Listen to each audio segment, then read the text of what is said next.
오늘 제목은 강단을 통해서 주신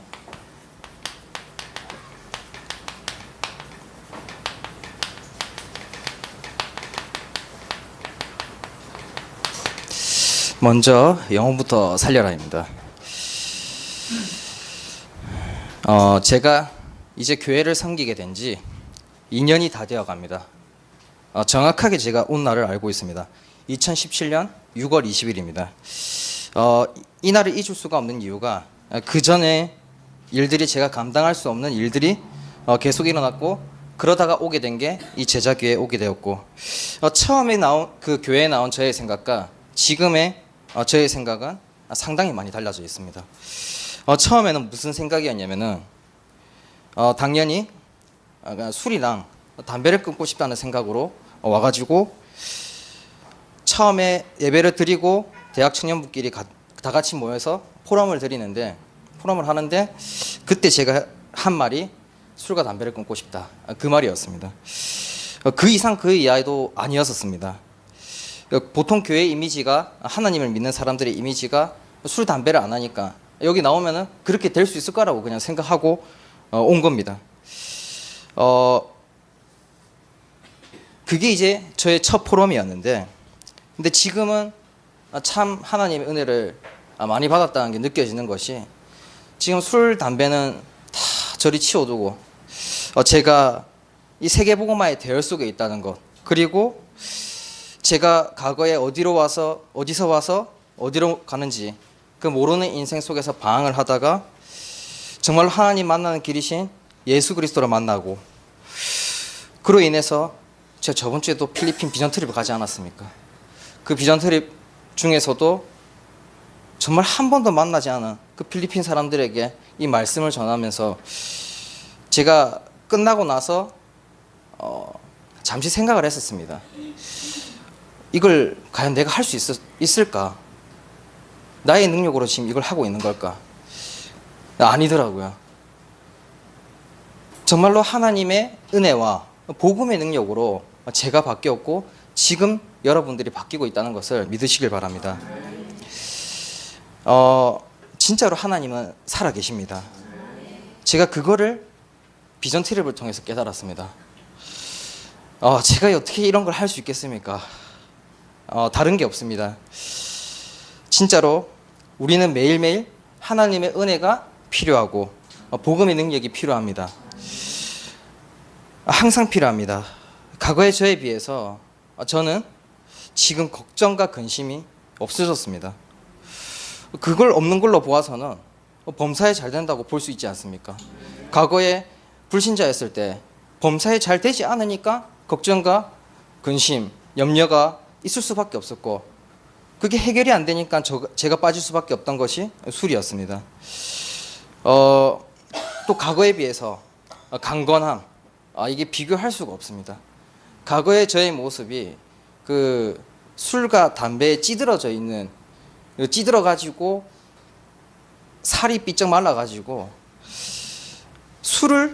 밥을 안 먹고 술을 주식으로 삼고, 이게 또 담배를 피면은 그 연기가 들어가기 때문에 이 좀 포만감이 있습니다.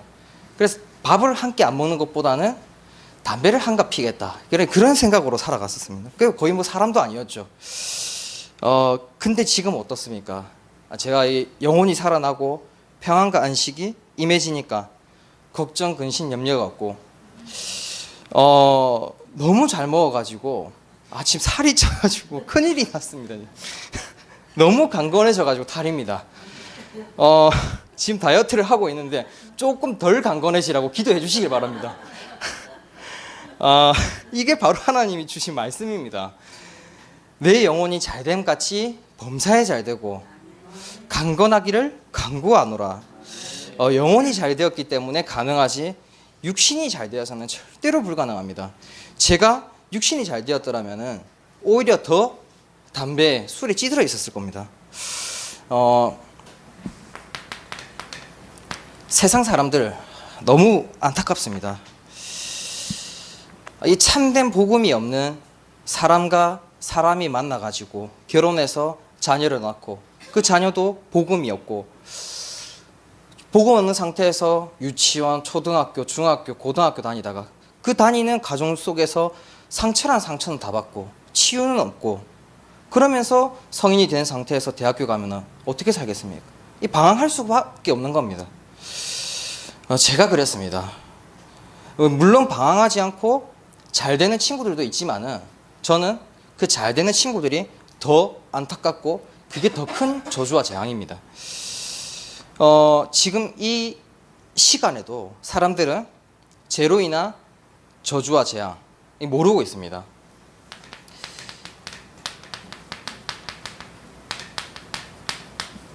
왜 자기 자신이 그러한 저주와 재앙 속에서 살아야 되는지도 모르고 고통이 고통인지도 아픔이 아픔인지도 모르고 살아가고 있습니다. 저주로 인해서 지금 가정과 가문이 계속 깨지고 있습니다. 이게 그대로 개인에게 흘러 들어오고 있습니다. 저주가 무엇입니까? 저주는 하나님 알지 못하도록 하는 게 저주입니다. 재앙이 무엇입니까? 국가는 지금도 계속 재앙이 일어나고 있습니다. 저희가 갔던 그 필리핀 클라크 빌드라는 곳이 어떤 곳이냐면은 1991년에 전 세계에서 가장 큰 하산 폭발이 두 번째로 일어난 곳입니다. 가장 큰 하산 폭발이. 그 지역이 완전히 하산재로 다 뒤집어지고 그 속에서 사람들이 다 죽어나갔습니다. 그리고 나서 지금 그 필리핀이라는 나라는 400년 전에 있었던 노예 근성이라고 있습니다. 그러니까 돈 많은 사람들이 이 돈 없는 사람들을 그냥 노예로 부려먹고 사는 것입니다. 근데 문제가 뭐냐면은 그 돈 없는 사람들은 그게 그냥 맞다고 생각하고 살아가고 있는 겁니다. 왜? 400년 동안 그 노예 근성이 그대로 이어져 왔기 때문에 뭔가를 깨부술 힘도 없습니다. 그냥 그렇게 살고 있는 겁니다. 그 상황 속에서 필리핀이라는 나라는 천주교 우상숭배를 통해서 천주교에서 항상 하는 말이 그냥 순종하고 살아라. 그 돈 받으면 충분하지 않냐. 그 돈 먹고 살아라. 계속 그게 각인되고 뿌리 내려지고 체질화되니까 그냥 그렇게 살아가는 겁니다. 필리핀도 그렇고 지금 이 세계의 사람들은 모르고 있습니다. 이 문제를. 그리고 가정과 가문이 평안으로 날이 없습니다. 제가 월요일 날에 친구 한 명을 만났습니다. 제일 친한 친구인데 그 친구의 어머니가 여호와의 증인을 다닙니다. 그 속에서 이 친구도 어린 시절에 교회를 나가서 보고 듣고 배운 것이 정말로 돈을 강요하고 다 사람들이 자기 자리에 눈이 멀어가지고 서로 싸우고 하는 거 거기에 상처받아가지고 지금 교회 안 나갑니다. 제가 복음 전하니까 나는 안 믿긴다. 나는 안 믿긴다.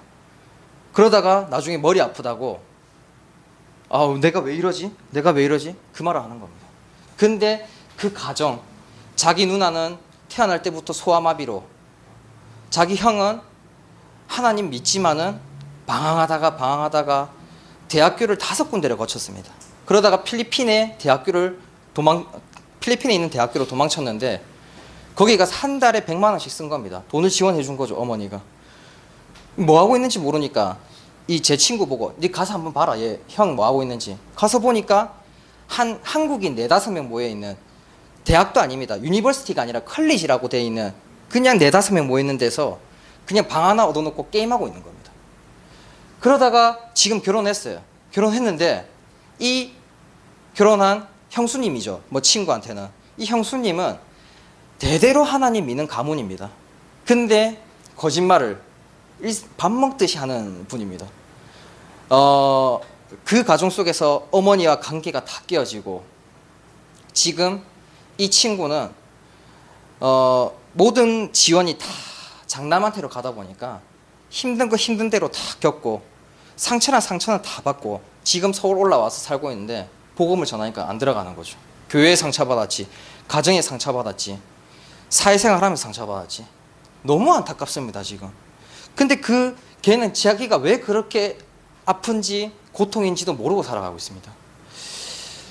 두 번째로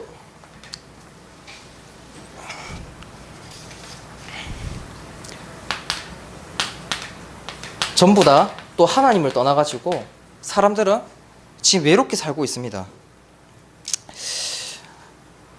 공허하지 방황할 수밖에 없는 지금 사회에서 살고 있습니다. 이것만 해도 솔직히 고통받고 죽겠는데 그 속에서 이 사단은 계속 멸망과 죽음 속으로 이끌어가고 있습니다.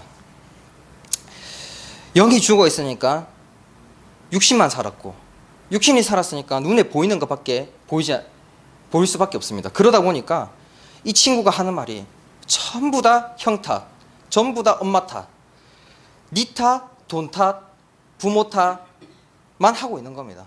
나 아닌 다른 것만 탓하고 있는 겁니다, 지금.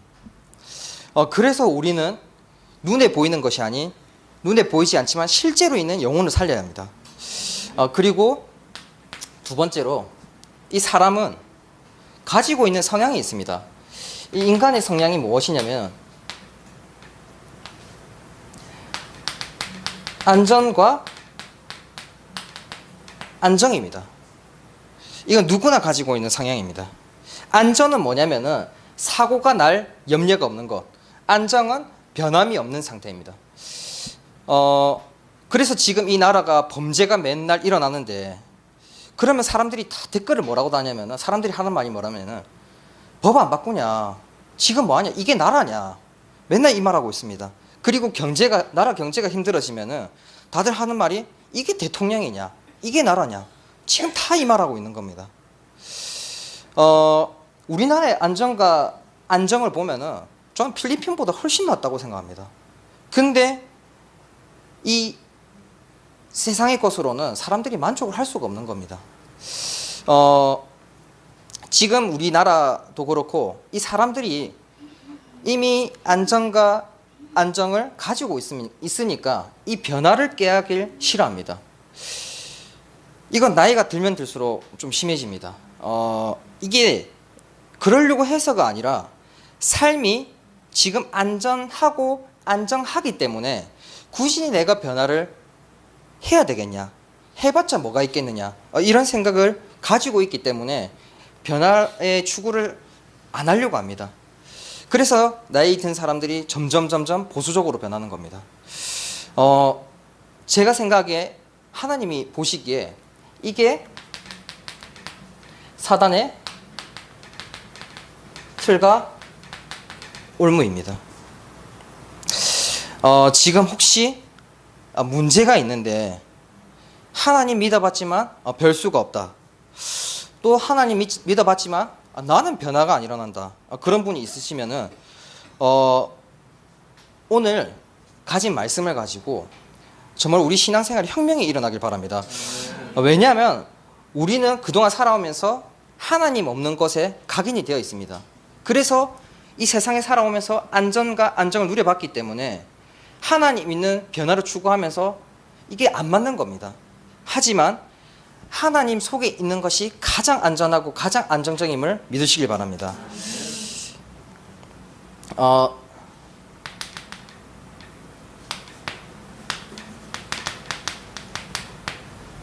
혁명이라는 말을 썼는데 이 혁명은 보통 정치적인 단어입니다. 뭔가 정치든 사회든 문화든 경제든 국가적으로 뭔가 큰 변화가 일어났을 때 혁명이라는 단어를 씁니다. 혹시 4.19 혁명을 알고 계십니까? 4.19 혁명이 그 이승만 정부가 3.15 부정선거를 통해서 계속 대통령을 하려고 하다 보니까 그때 이걸 본 사람들이 울분이 터진 거죠. 그래가지고 3.15 의거가 일어나고 그 중에 이제 마산에 김주열이라는 학생이 있었는데 이 김주열이라는 학생이 실종이 돼가지고 찾아보니까 이 시신이 마산 앞바다에서 체류탄을 맞아가지고 뜬 거를 발견한 겁니다. 그걸 보고 이제 완전 사람들이 터진 거죠. 이게 이 김주열 학생이 죽은 걸 가지고 이게 시발점이 돼가지고 나중에 4.19 혁명으로 크게 번지게 됩니다. 전국적으로. 그래가지고 이승만이 결국에 하야를 하게 되고 이승만은 하와이로 망명을 하고 그 나라에서 이제 죽게 됩니다. 이 4.19 혁명이 일어난 이유가 민주주의에 대한 열망 때문에 일어난 것이고 이를 이루기 위해서 이 혁명을 일으킨 사람들은 죽음도 무서워하지 않고 두려워하지 않고 이것을 하고 이루어냈습니다. 김주열이 죽은 걸 보고도 멈추질 않았습니다. 왜? 민주주의를 이룬다는 그 하나의 열망 때문에. 우리는 무엇을 이루기 위해서 살아갑니까? 돈과 명예, 성공이 아니지 않습니까? 이 돈과 성공과 명예, 이걸 이루기 위해서 무슨 짓이든 다 하는 사람들을 우리는 다 보지 않았습니까? 세상 것에 따라가면은 그게 바로 멸망의 지름길입니다. 우리는 눈에 보이는 것을 따라가는 것이 아니라 정말로 하나님의 말씀을 따라가야 됩니다. 제가 왜 혁명이라는 단어를 썼냐면은 이 변화를 깨하지 않고 이 속에서 계속 살아가는데 지금 말씀이 계속 수요일, 금요일, 주일 듣지만은 이 변화가 일어나지 않는 저 자신을 보았습니다. 그걸 보면서 지금 이 시대가 정말로 위기 시대에, 이 영적인 위기 시대에 영적 전쟁을 해야 되는데 가만히 있는 저 자신을 보고 안 되겠다. 이거는 신앙생활에 혁명이 있어야지, 뭔가 변화가 있어야지 우리가 제대로 영적 싸움을 할 수 있지 않겠냐. 그 생각에 이 단어를 쓴 겁니다. 그래서 우리는 지금 이 위기 시대에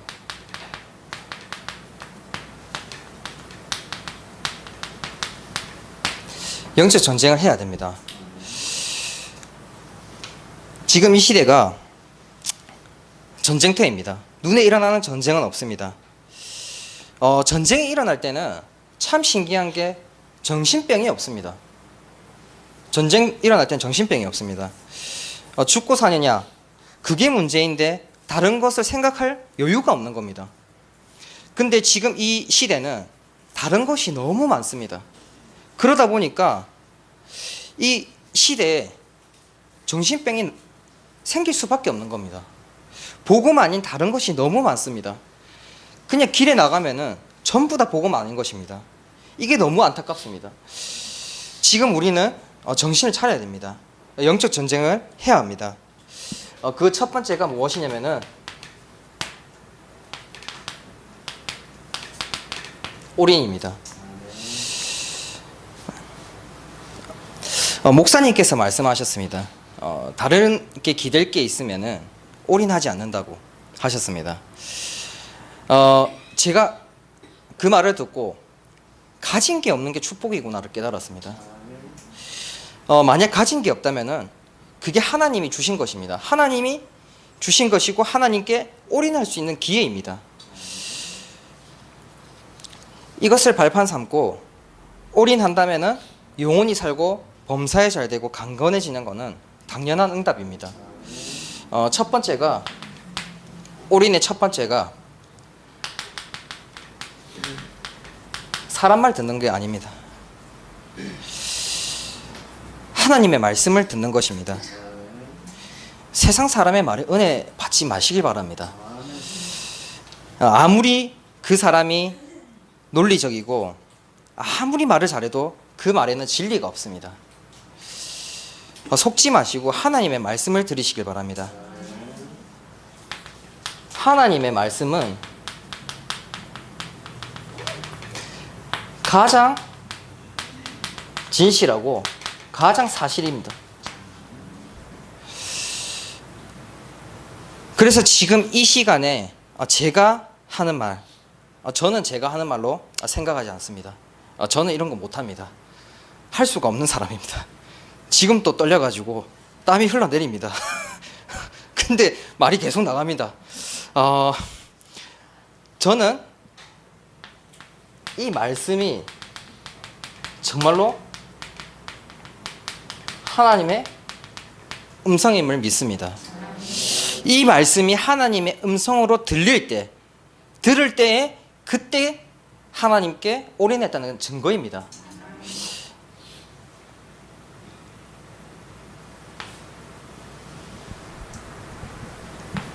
이렇게 해도 되겠습니까? 두 번째로 24 기도입니다. 참 많은 시간이 걸렸습니다. 2년이 걸렸습니다. 제가 무슨 말을 하려고 하냐면은 제가 이때까지 서가지고 말씀 전하면서 기도 얘기 한 번도 안 했습니다. 하나님 앞에서 정말 부끄럽지만 진짜로 할 수가 없었습니다. 제가 안 되는데 기도해라고 할 수가 없었습니다. 2년이 걸렸습니다. 지금까지 제가 전한 말, 그리고 앞으로도 또 전한 말, 전부 다 증거 있기 때문에 증인으로 사는 말입니다. 되어지고 나니까 24 기도 말고 다른 게 없습니다. 진짜 다른 게 없습니다. 24 기도 진짜 해야 됩니다. 세상에 다른 게 너무 많습니다. 전부 다 복음 아닌 것 너무 많습니다. 제가 술, 담배를 끊고 나서 제일 많이 듣는 말이 뭐냐면은 술, 담배 생각 안 나냐? 이 말을 제일 많이 듣습니다. 생각이 안 나겠습니까? 생각날 수밖에 없습니다. 사람입니다, 사람. 매번 고비가 찾아옵니다. 잠시라도 틈을 보이는 그 순간에 사단은 딱 치고 들어옵니다. 이걸 막을 수 있는 유일한 힘이 기도입니다. 기도밖에 없습니다. 제가 밤에 운동하면서 돌아다니는데 돌아다니면 정말 눈에 보이는 그 유혹이 엄청납니다. 그때마다 계속 기도합니다. 그때 복음의 능력을 체험하는 겁니다. 그리고 제가 이 24 기도를 어느 정도까지 하냐면은 쌀을 안 먹으려고 지금 다이어트 한다고 쌀을 안 먹으려고 계란을 깝니다. 계란을 까면서 기도하는 겁니다. 뭐를 기도하냐? 저희 예틀을 깨주시옵소서. 그렇게 기도하는 겁니다. 그리고 아버지가 한 번은 그 저희 집 주차장에 차를 대는데 그 차에 그 주차장에 보면은 그 옆집 아저씨가 맨날 개를 데리고 와서 거기다가 똥을 누는 겁니다. 근데 똥을 안 치웁니다. 똥을 안 치우니까 아버지가 아이고 이게 진짜 이 주인한테 한 말해가지고 이거 어떻게 조치를 하든가 해야지. 그때 제가 얘기했습니다. 아버지 기도합시다. 뭘 기도하냐? 하나님 이 옆집 아저씨가 매일 개를 데리고 주차장에 오는데 개가 똥을 쌉니다. 안 치웁니다. 이거 개를 데리고 가든지 옆집 아저씨를 구원해 주든지 하나님이 둘 중에 하나 해주십시오. 옆집 아저씨가 얼마나 영적 힘이 없었으면 개똥을 치울 힘도 없습니까? 그걸 두고 기도하는 겁니다. 그러면서 그 옆집 사람을 두고 대상자를 또 생각하는 겁니다. 그전에는 아무런 관계도 없었습니다. 근데 그거 기도 한번 하고 나니까 옆집 아저씨가 다르게 보이는 겁니다. 진짜 사소한 것까지 다 기도합니다. 이런 것까지 기도해야 되나 싶을 정도로 기도합니다. 왜? 나의 모든 것을 다 아시기 때문입니다. 이때 나 자신을 하나님께 내어놓는 것, 그게 바로 올인입니다. 이 24의 기도가 되어지면은 하나님의 은혜와 복음의 능력을 체험하게 됩니다. 정말 이거 필요합니다. 이게 되어지면은 진짜로 살아계신 하나님을 믿는 믿음이 이때부터 생겨납니다.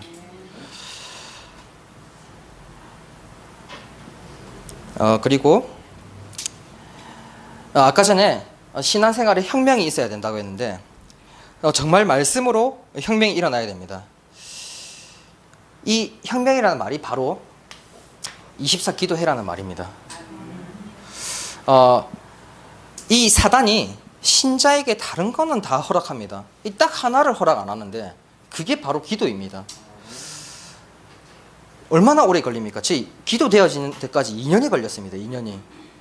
만약 기도가 안 되는 사람이 있다면 먼저 한 번만이라도 딱 한 번만이라도 예수 그리스도의 이름으로 나를 둘러싼 흑암 사단 마귀 다 결박해달라고 대가리를 박살내달라고 기도 한번 해보시길 바랍니다. 그때 기도가 되어지고 영혼이 살아나고 올인할 수 있습니다.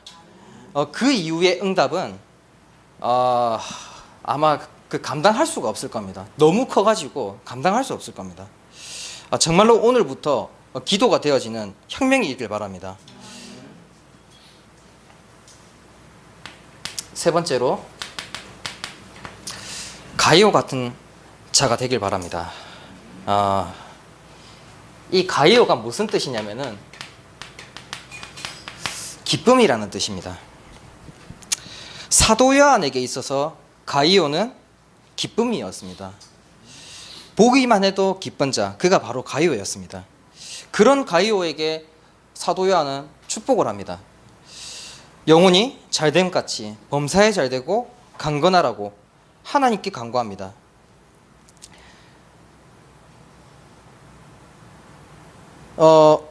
왜 간구합니까? 3절에 보면은 요한삼서 3절에 보면은 다른 형제들이 사도 요한에게 옵니다. 그 와서 증언을 합니다. 가이오가 진리 안에서 행하고 있습니다. 그러니 그걸 듣는 요한은 내 자녀들이, 내 성도들이 진리 안에서 행한다 함을 듣는 것보다 더 기쁜 일이 없도다고 합니다. 진리 안에서 행한다. 진리 안에서의 삶이 바로 믿음과 소망과 사랑의 삶입니다.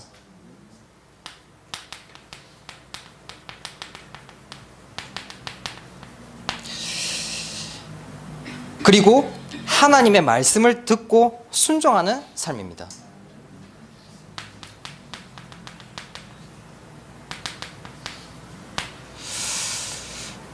하나님의 은혜와 복음의 능력을 누리고 이 은혜와 능력을 전하는 일이 바로 진리 안에서 행하는 일입니다.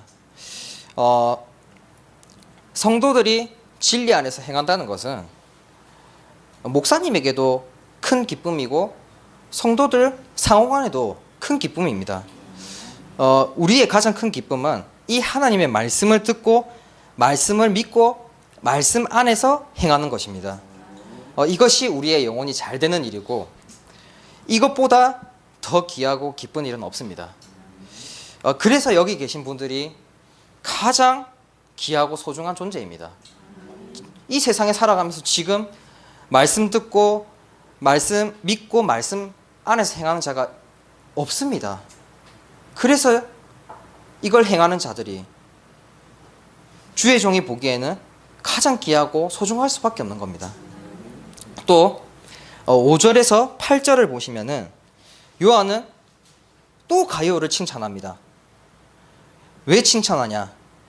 나그네 된 자들에게 행하는 것은 신실한 일이니. 나그네 된 자들이 무엇이냐면은 이때 당시에 바울처럼 이 선교 여행을 다니는 순회 전도자들이 많았습니다. 이때 당시에. 지금 이 시대는 선교사들을 말하는 거죠. 그래서 이 목사, 선교사에게 행하는 것은 신실한 일이니 그들이 교회 앞에서 너의 사랑을 증언하였느니라. 그래서 그들을 전송할 때, 그들을 다른 곳에 보낼 때 하나님께 합당하게 보내라고 합니다. 이 하나님께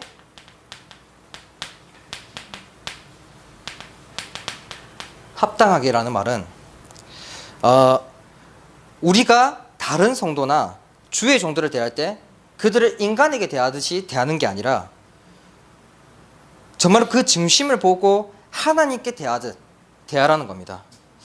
골로새서 3장 23절에 바울은 이렇게 말했습니다. 무슨 이든지 마음을 다하여 주께 하듯 하고 사람에게 하듯 하지 말라. 아멘이십니까? 가이오가 또 주의 종들을 하나님께 합당한 태도로 영접합니다. 영접이란 말이 받아들인다는 거죠. 그래서 주의 종들을 하나님께 합당한 태도로 받아들이고 보내는 것이 옳은 이유는 그들이 주의 이름을 대가 없이 일하는 자들이기 때문입니다. 거기 보시면은 7절에 그들이 주의 이름을 위하여 나가서 이방인에게 아무것도 받지 아니함이라고 했습니다. 이 시대의 전도자들은 돈을 받지 않았습니다.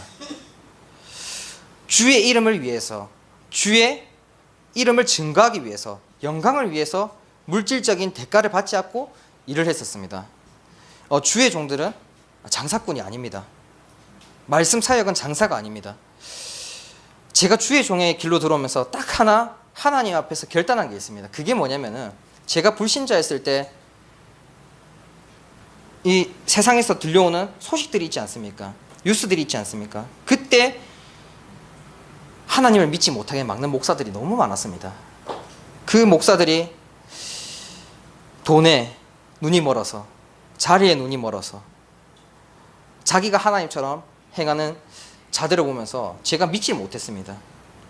그래서 나는 나중에 주의 종이 된다면은, 정말 목사가 된다면은 돈의 눈이 먼 자가 아니라 정말로 하나님의 이름을 증거하는, 영광을 위해서 살아가는 자가 되어야 되겠다. 그걸 결단한 겁니다. 그래서 성도들이 전도자들과 주의 종들을 영접하는 것은 마땅한 것입니다. 마태복음 10장 40절, 예수님께서 직접 제자들에게 하신 말씀입니다.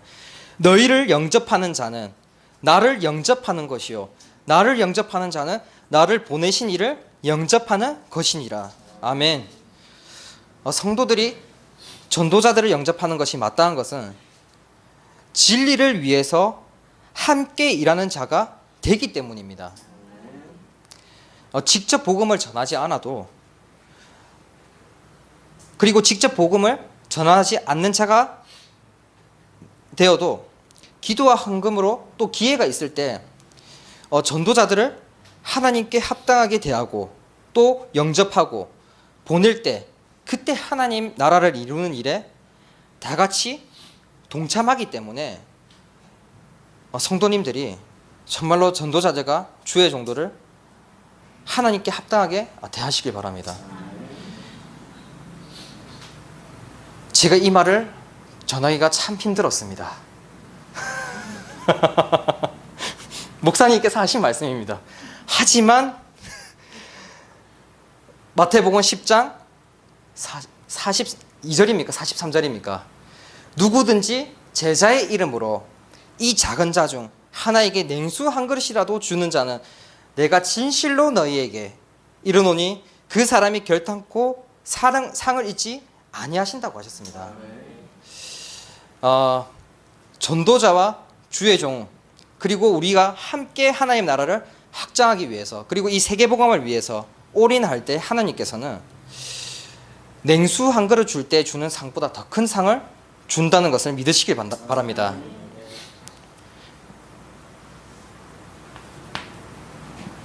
본론 두 번째,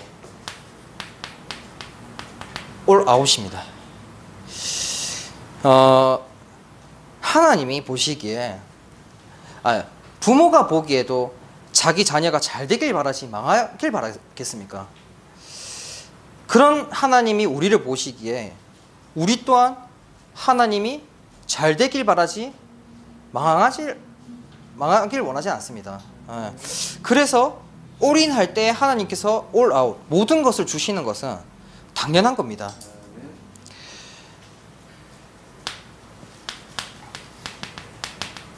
요셉이 노예로 팔려가고 감옥에 갔지만은 그 감옥에서 말씀과 기도에 올인했기 때문에 무슨 응답을 받았습니까? 창세기 39장 23절의 응답을 받았습니다. 범사에 형통하기라고 하셨습니다. 그리고 다윗은 어떻습니까? 누구를 섬겼습니까? 사울왕을 섬겼습니다. 사울왕이 다윗을 죽이려고 하자 다윗은 그때부터 도피 생활을 합니다. 도피 생활을 하던 중에 다윗은 사울왕을 2번이나 죽일 기회를 가졌는데 죽이지 않습니다. 왜? 사울왕 또한 하나님의 기름 부음 받은 자이기 때문입니다. 그 이후에 사울이 죽고 왕이 된 다윗은 얼마나 큰 응답을 받았습니까? 후대 또한 부족함 없이 사는 최고의 축복을 다 누리지 않았습니까? 교역자는 부족할 수 있습니다. 연약할 수 있습니다. 목사 전도사라고 해서 하나님이 아니지 않습니까? 사람입니다. 부족하더라도 하나님의 선택을 받은 자라는 것을 알고 하나님께 올인할 때 하나님은 그 중심을 아시고 다윗에게 준 그 응답을 여러분에게도 준다는 것을 확신합니다. 참고로 목사님이 부족하다는 말이 아닙니다. 이거 오해하지 마시길 바랍니다. 제가 이번 비전 트립을 통해서 가장 큰 은혜가 뭐였냐면은 목사님이 다르게 보이는 겁니다. 왜 다르게 보였냐면은 진짜로 살아계신 하나님을 믿는 목사라는 걸 깨닫게 됐습니다. 그리고 진짜로 살아계신 하나님의 일을 심부름하는 목사님인 것을 깨달았습니다. 제가 2년 동안 얼마나 방황을 많이 했습니까? 저의 모든 걸 다 받아준 목사님입니다. 그 모든 걸 다 말하면은 충격받을까봐 말을 못하겠습니다. 여러분들 또한 살리고 또 진리를 위해서 함께 일하고자 원하시는 이 목사님을 위해서 많은 기도와 부족함 없도록 해주시면 감사하겠습니다. 그리고 마지막으로 사무엘입니다. 사무엘은 기도의 사람입니다. 철저하게 하나님 중심적인 사람입니다. 그런 사무엘에게 어떠한 응답을 주셨습니까?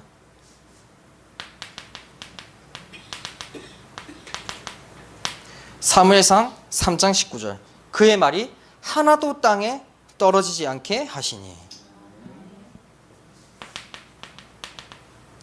사무엘상 7장 13절 사무엘이 기도를 하니까 블레셋이 전쟁에서 쳐들어왔습니다. 하지만 하나님께서 사무엘의 기도를 들으시고 블레셋을 다 물리치셨습니다. 그때 이후로 블레셋은 이스라엘에 쳐들어올 수가 없었습니다. 전쟁이 그쳤습니다. 그리고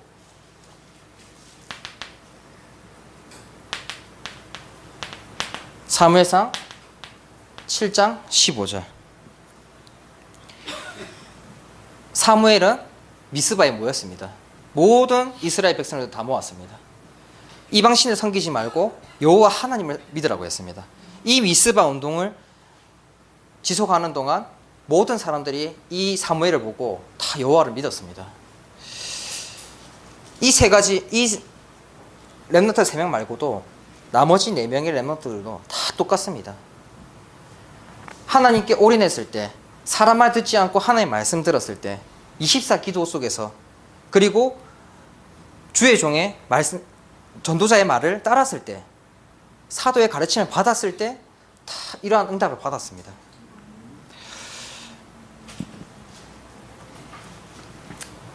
마지막으로 올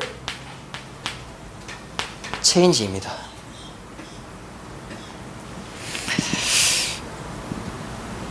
올 체인지는 그냥 따라오는 겁니다.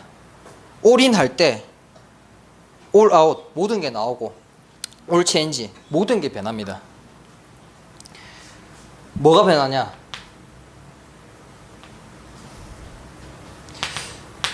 교회와 현장 그리고 세계가 변합니다.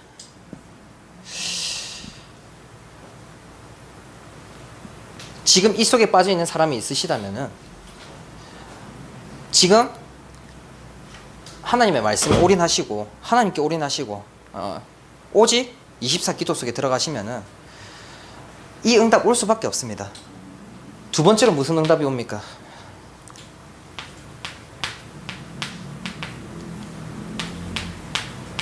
Nobody, nowhere입니다. 지금 이 시대에 아무도 할 수 없는 것, 아무도 찾지 않는 길, 아무도 갈 수 없는 곳, 지금도 이 재앙지대와 사각지대, 눈에 보이지 않는 곳에서 고통받고 있는 사람 너무 많습니다. 이걸 변화시킬 수 있는 것은 우리들밖에 없습니다. 세 번째로 개인입니다. 이미 이 과정을 흘러왔다면 이 언약의 여정 속을 흐름을 타고 있었다면 이미 변했습니다. 근데 이 개인이 증인으로서는 최고의 축복을 누리게 됩니다.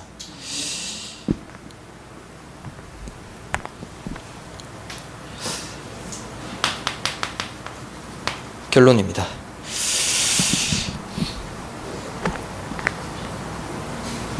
우리는 살아가면서 하나님의 은혜와 복음의 능력이 없으면 사는 것처럼 보이지만은 사는 게 아닙니다. 그래서 인정해야 됩니다. 정말 매일 하나님이 필요함을 인정해야 됩니다.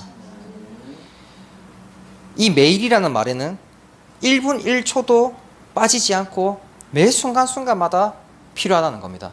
그래서 24 기도 속에 들어가야 됩니다.